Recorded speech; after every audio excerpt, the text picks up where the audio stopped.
whispers from the doll. The Wexley house was the kind of place that didn't just look abandoned. It felt wrong, as if the trees themselves leaned away from it and the birds never flew too close. Perched at the end of a forest road outside the quiet town of Merrow's Hollow, it had been left to rot for over 40 years. The people who passed by would mutter under their breath or make the sign of the cross.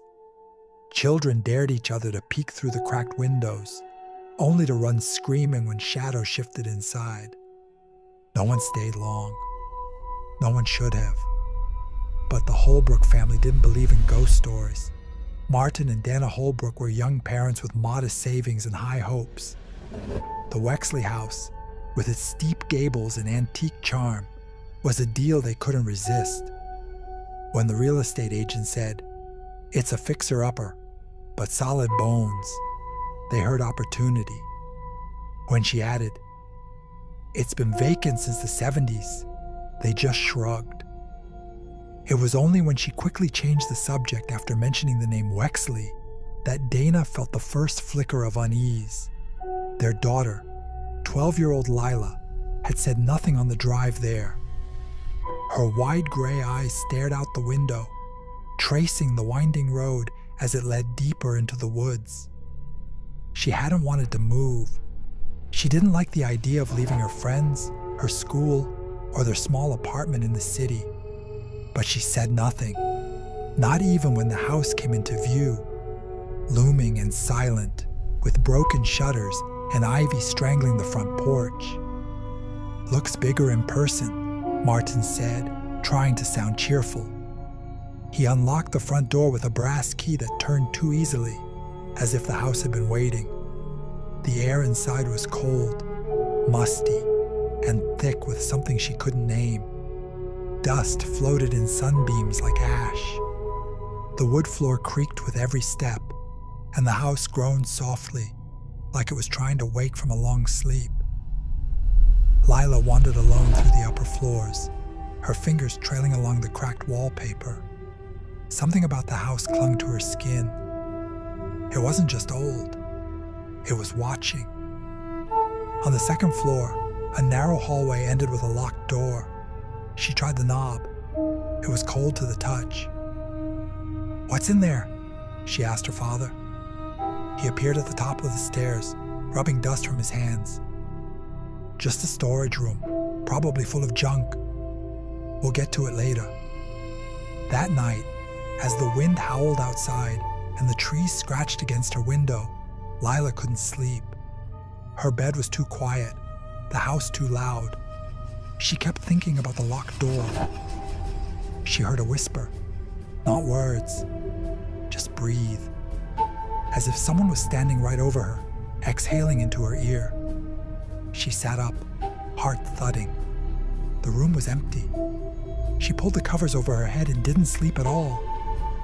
The next morning, while her parents were unpacking boxes downstairs, Lila went exploring again. She found the attic ladder tucked into the ceiling near the end of the hallway. It groaned as she pulled it down.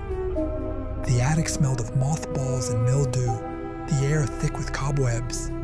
In the corner, beneath a dust-covered sheet, was an old trunk. Lila brushed it off and opened it. Inside was a doll. It lay curled on faded lace, as if sleeping. Porcelain skin, blue eyes, tangled blonde hair. Cracks split one cheek. Its tiny mouth was painted into a subtle smile that didn't feel friendly.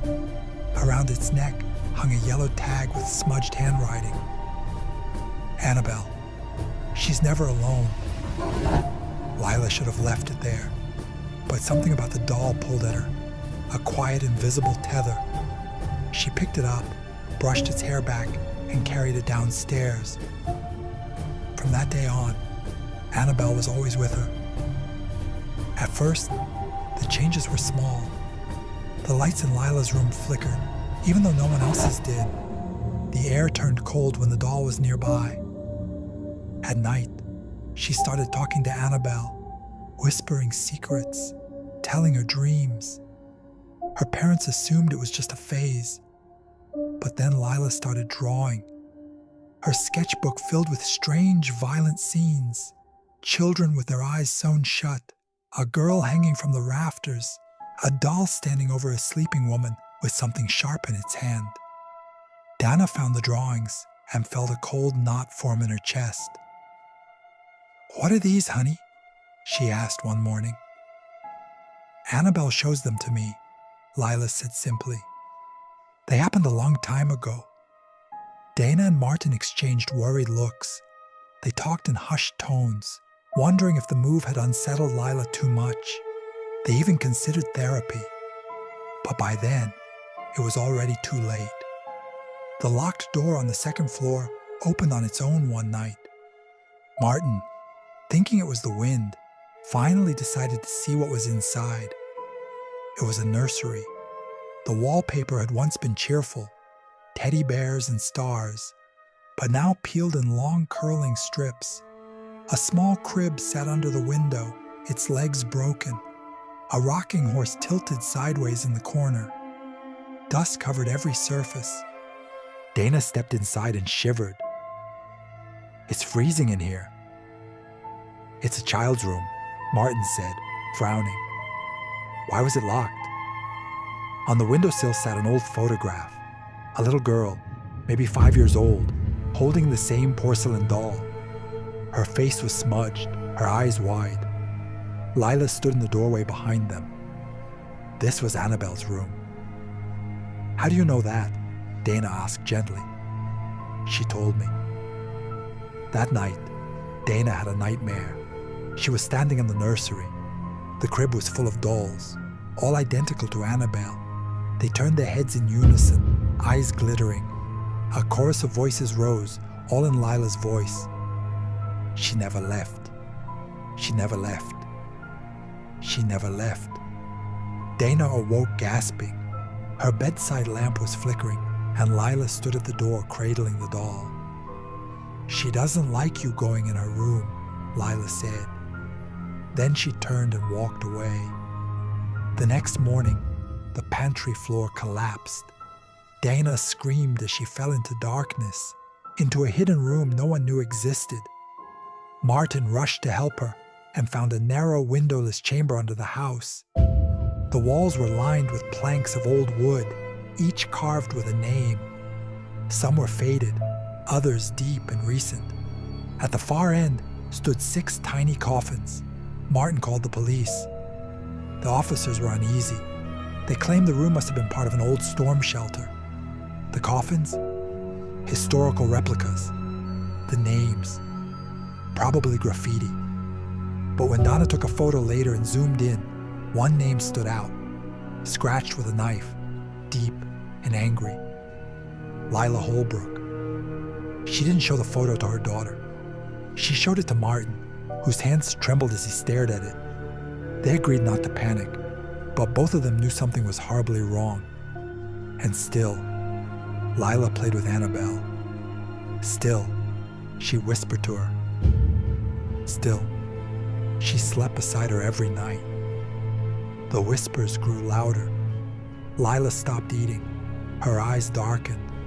Sometimes she sat in the corner for hours, humming lullabies in a voice that wasn't hers. She says she was locked in the attic, Lila told her parents one night. They hid her there after she hurt the other kids, but she was never really gone. Who, sweetheart? Annabelle. She was a real girl once. The doll keeps her soul. Martin finally reached out to the county archives.